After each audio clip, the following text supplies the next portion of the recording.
Hi guys, and welcome back to my channel. Today I'm going to give you the real tea on living alone. I want this video to just help you to elevate your solo living experience for anyone who may be struggling. And I know you might be confused, like, why would anyone be struggling when they live alone? There could be a lot of reasons that you're struggling with living alone right now, and I feel like nobody is articulating this. Living alone seems amazing on social media. You see the girlies posting the aesthetics, you see the girlies posting the vibes, and while it is amazing in a lot of ways because it is the first time that you get to curate your space and make it your own and have full control, there's also a big mental element to living alone that it can be hard to talk to other people about, or maybe other people don't fully understand, and today I'm here to equip you with all of it. Before I give you my tips and suggestions, I want to talk about living alone and why it's really important to look at it in a positive way.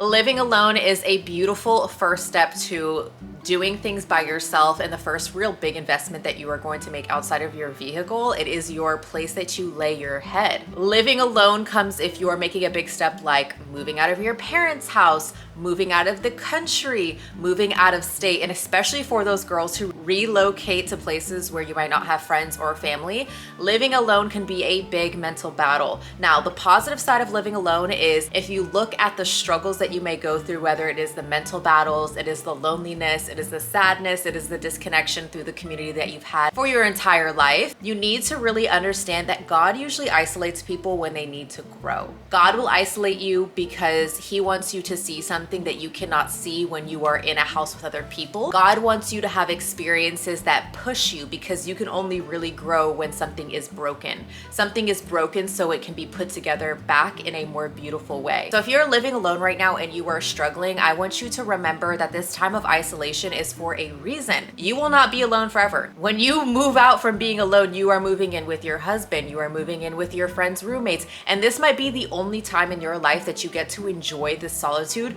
to lay your head down at night and you be the only person that you worry about, to lay your head down at night and you are in full control of your environment. If you don't have a family yet and you are living alone, this is the last time in your young adulthood that you are going to have full control over just your autonomy before you have the husband, before you have the kids. I really want you to look at this time as a time for growth, a time for reflection, and a time for isolation, because in this time you are going to learn so much about yourself and you are going to be able to see the world in such a different different lens. Living alone, if you are not inclined to already be by yourself, especially if you are a very social person, it is a muscle that you have to build. So I want to give you a list of things that I personally do in order to elevate my living experience, because I am definitely a person who feels lonely at times. I went from living with my family, and I have 11 siblings, to living completely by myself in a different state, and these things have literally kept me sane. So let's elevate your solo living experience and your mindset through these tips that I'm about to give you. Congratulations, because you're paying your own rent and you are furnishing your apartment, and that is nothing to play with.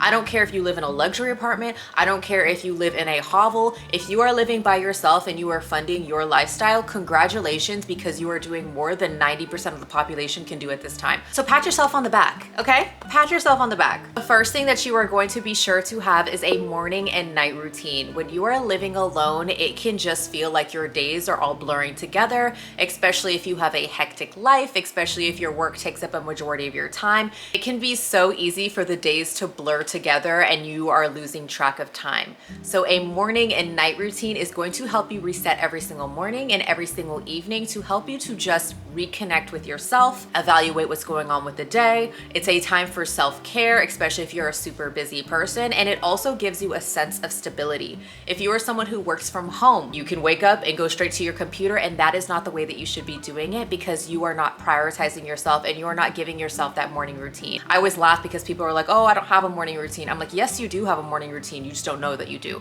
Your morning routine might be just waking up, looking at your phone, and getting on your computer. That is your morning routine. And do you think you're really setting yourself up for the best scenario on that?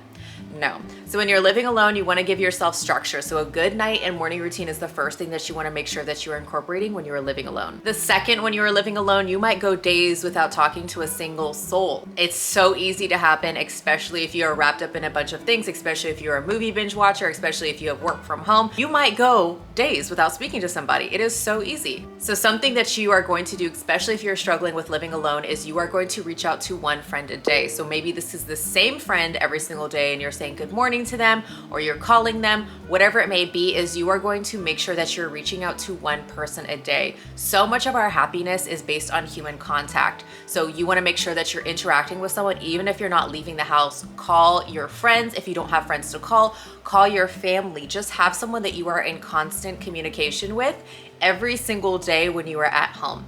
Now, if you are someone who feels comfortable with like your leasing agents or your doorman, whatever it may be, you want to have some kind of human interaction on the daily. So you want to go downstairs and get your packages. Be sure to engage with your leasing agents. Be sure to engage with your neighbors if you can, whatever it may be, to start building that sense of community just in your building. Now, you want to make sure that you're being safe and you're not giving out your information overly or anything like that, but you want to start becoming familiar with having little points of communication and contact with people throughout the days when you do not leave your apartment complex. Find a good routine where you're doing things outside of the home that you could also do in the home. So for me, I can make a matcha or a coffee at home, but some days I opt to purposely go to the coffee shop. So that way I'm one, getting out of the house, and two, I'm finding a way to interact with somebody. Because when you're living alone and you go from living with a family, it is so easy to forget that it's the little moments of contact. When you're in the morning making your breakfast and you see your sibling or you see your mom and you see your dad and you have that